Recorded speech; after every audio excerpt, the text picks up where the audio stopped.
Salut les amis de la mère Paul parle. C'est encore votre humble servante, Mamie Déborah, qui vous parle dans notre émission La mère Paul parle. Vous savez que notre plateforme parle de la mère et de l'enfant. Et au nom de toute l'équipe de la mère Paul parle et en mon nom propre, nous vous disons merci et nous disons merci à ce grand Dieu qui nous aide à faire ce que nous sommes en train de faire et encourager aussi ceux qui sont en train de nous soutenir d'une façon ou d'une autre, à continuer à nous soutenir, à continuer à prier pour nous et nous irons de gloire en gloire par la grâce de Dieu. Alors, en cette année 2023, c'est notre première émission, comme vous le constatez. Et nous allons commencer par une petite exhortation. Aujourd'hui, nous allons faire une exhortation sur la priorité de Dieu dans notre vie, dans cette année 2023. Nous savons que c'est le présent qui nous appartient. Le lendemain ne nous appartient pas. Le futur appartient à Dieu. Et nous ne savons pas ce que 2023 nous amène. Il n'y a que Dieu seul qui le sait. Et Dieu peut ou ne pas nous montrer ce que 2023 nous amène. Mais néanmoins, il peut nous donner la capacité de bien gérer tout ce qui peut se présenter et tout ce qui va se présenter en 2023. C'est pourquoi nous avons besoin de son aide, nous avons besoin de son soutien, nous avons besoin d'une communion personnelle, nous avons besoin nous désirons vraiment sa présence pour qu'il puisse nous communiquer cette capacité de gérer quoi que ce soit. Ça peut être de bonnes choses, de mauvaises choses, de moins bons. Donc, cette capacité ne peut venir que quand nous nous tenons dans la présence de Dieu, quand nous faisons de Dieu notre priorité. Alors, comme nous le voyons en Jean 15, le verset 5, la parole de Dieu dit « Je suis le cep et vous êtes des sarments. Celui qui demeure en moi et en qui je demeure porte beaucoup de fruits, car sans moi, vous ne pouvez rien faire. » Oui, sans Dieu, nous ne pouvons rien faire. Nous avons besoin de ce grand Dieu-là, qui connaît ce que nous ne connaissons pas, qui voit ce que nous ne voyons pas, qui accomplit ce que nous ne pouvons pas accomplir. C'est pourquoi la mère Paul parle. Demande à quiconque veut aller de gloire en gloire de demeurer dans la présence de Dieu. Désirer vraiment une communion personnelle, une relation personnelle avec ces grands dieux-là. Et la présence permanente de Dieu dans notre vie, c'est la feuille de route. Hein? Ce qui veut dire un guide, c'est un guide. Donc, garder cette présence permanente dans notre vie, c'est, comme nous l'avons dit, c'est une feuille de route qui nous guide pour accomplir ce que Dieu a déjà prévu pour notre destinée. Puisque chacun de nous a une destinée. Et il est capable de nous faire entrer aussi dans son repos. C'est pourquoi, quand nous nous référons à la Bible, en Exode 33, 14, la Bible dit « L'Éternel répondit, je marcherai moi-même avec toi. Je te donnerai et je te donnerai du repos. » Ça, c'est Dieu qui parlait à Moïse. Moïse n'est plus là.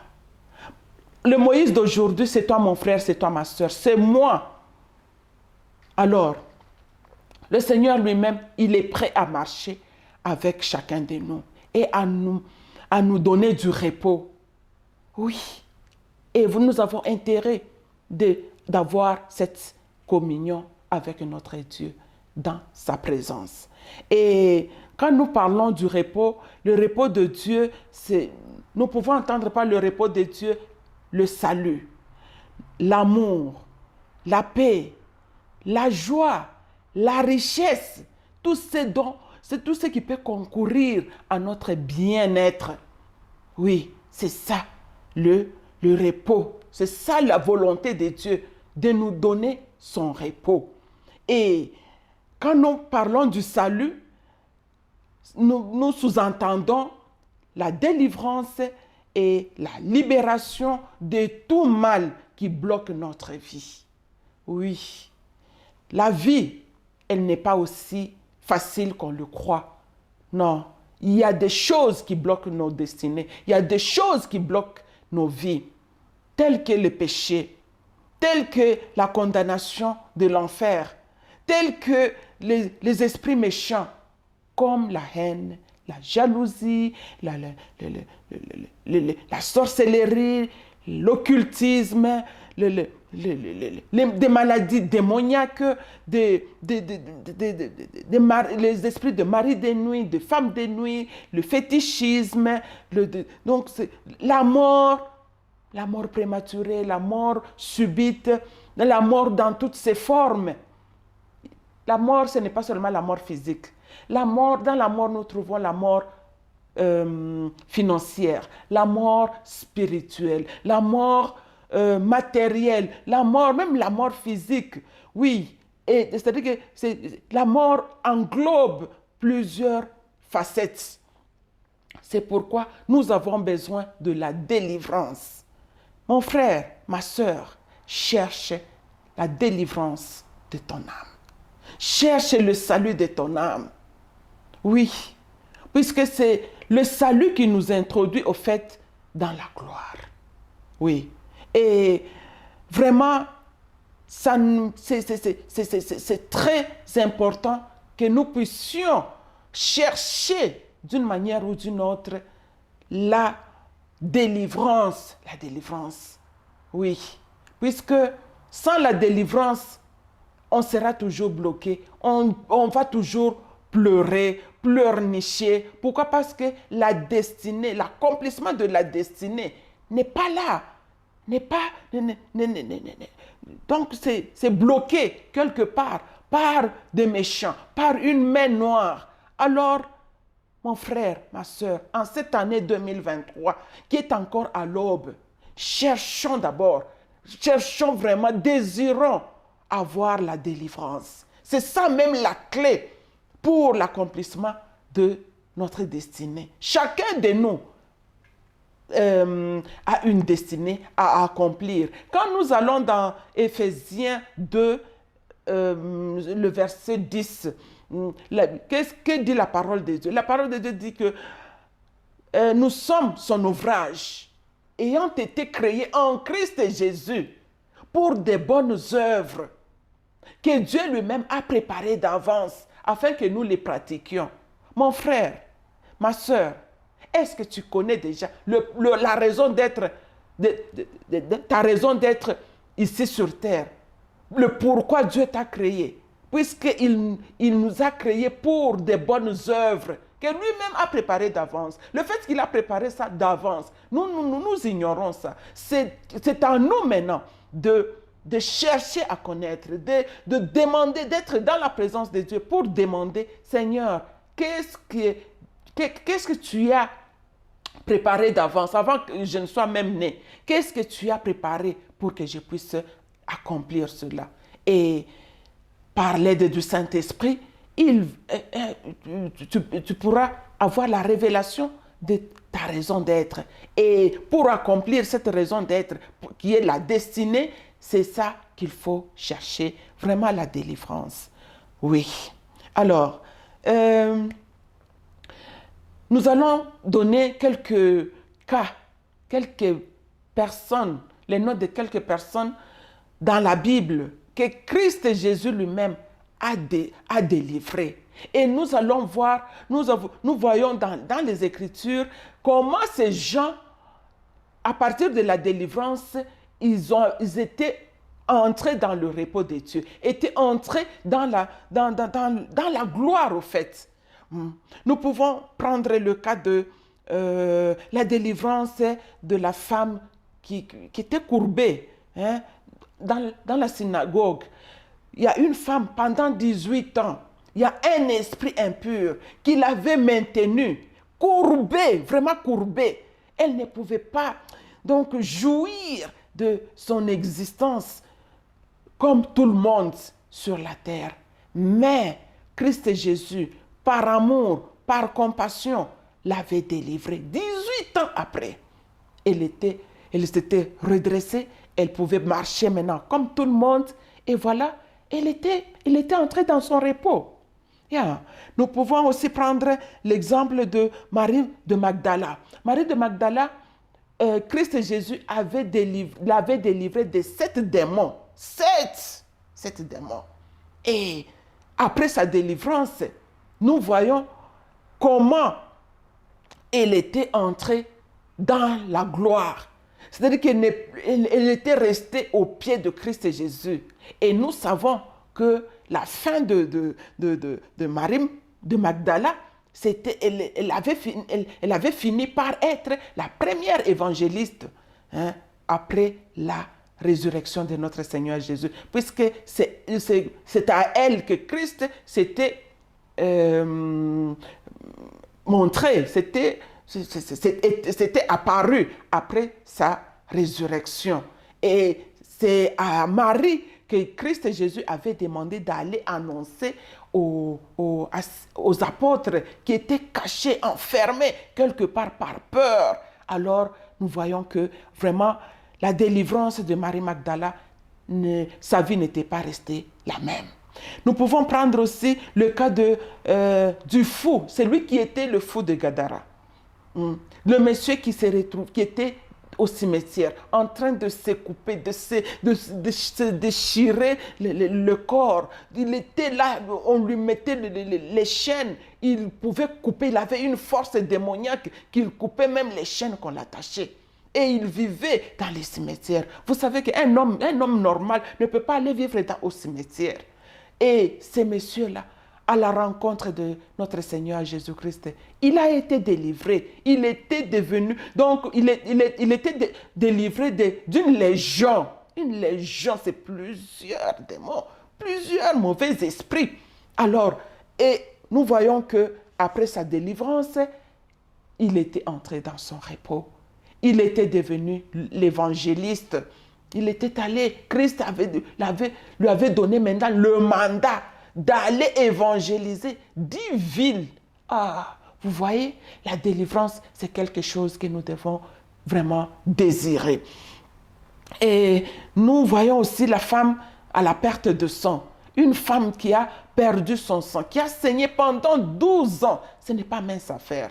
Hein? Elle avait perdu la santé, elle avait perdu tout ce qu'elle avait comme bien, comme argent pour chercher sa guérison. Mais elle a été délivrée de ces démons qui l'avaient maintenue dans cette souffrance. C'est-à-dire que dans la rencontre avec notre Seigneur Jésus-Christ, notre vie ne restait pas la même. Ne restait pas la même. C'est pourquoi la mère Paul dit ceci. Ah, mon frère, ma soeur, en cette année 2023, si nous voulons aller de gloire en gloire, de puissance en puissance, de victoire en victoire, nous devons faire de notre Seigneur Jésus-Christ notre priorité. Et pour qu'il soit notre priorité, nous devons aussi désirer la délivrance. La délivrance. Et avec Christ Jésus comme notre priorité, il va changer, il va transformer notre vie. Notre vie ne sera plus la même, puisque c'est lui-même qui va prendre la commande de notre vie. Alors, nous devons avoir Christ, notre priorité, et aussi travailler. On ne peut pas voir Christ et croiser les bras. Non, nous devons travailler, puisque Christ a besoin d'un point de contact pour nous bénir. Alors, Pour ça, la mère Paul parle, va donner l'opportunité à quiconque n'a jamais donné sa vie à Christ. Voici l'opportunité qui vous est offerte. Oui, si tu n'as jamais donné ta vie à Christ, voici, ne résistez pas, puisque Christ revient bientôt. Nous ne connaissons pas, nous ne savons pas ce qui peut nous arriver, s'il peut arriver dans 5 minutes, dans 30 minutes, dans 1 heure, demain, nous ne savons pas. Alors, si tu te dis que non, j'ai encore le temps, non, tu ne connais pas encore, tu ne connais pas quand est-ce qu'il peut revenir et quand il reviendra. Après cette vie ici, il y a une autre vie après. Où est-ce que tu vas te retrouver? Puisque l'enfer existe réellement. Et la vie éternelle dans l'enfer et la vie éternelle auprès de Dieu au paradis, c'est réel, c'est la vérité. Alors, si tu n'as jamais donné ta vie à Christ, voici l'opportunité. Tu peux répéter après moi. Seigneur Jésus, merci pour cette opportunité que tu me donnes ce soir. Je reconnais que j'ai péché. Je suis un pécheur. Pardonne-moi. Merci Seigneur Jésus. Tu as accepté de mourir, de payer ma dette à la croix. Aujourd'hui, je prends la décision de faire de toi, de t'appartenir, de faire de toi mon Seigneur et mon Sauveur. Pardonne-moi. Que ton sang me lave. Fais de moi la personne que tu veux que je sois pour la gloire de Dieu. Merci pour la vie éternelle. C'est dans le nom puissant de Christ Jésus que nous avons ainsi prié et nous disons Amen. Amen, amen, amen, amen. Toi qui as donné ta vie à Christ, bienvenue dans la grande famille de Dieu. En tout cas, désormais, tu es l'enfant de Dieu. Tu peux te taper la poitrine pour dire que non, je suis un enfant de Dieu. Oui, bienvenue, vraiment, bienvenue dans la famille de notre Père.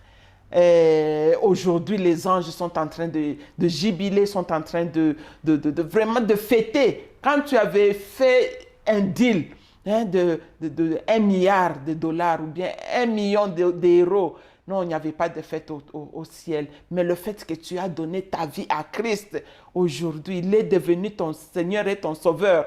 Ah, il y a fête au ciel. En tout cas, soyez bénis, soyez bénis. Pour aujourd'hui, nous nous arrêtons là-bas.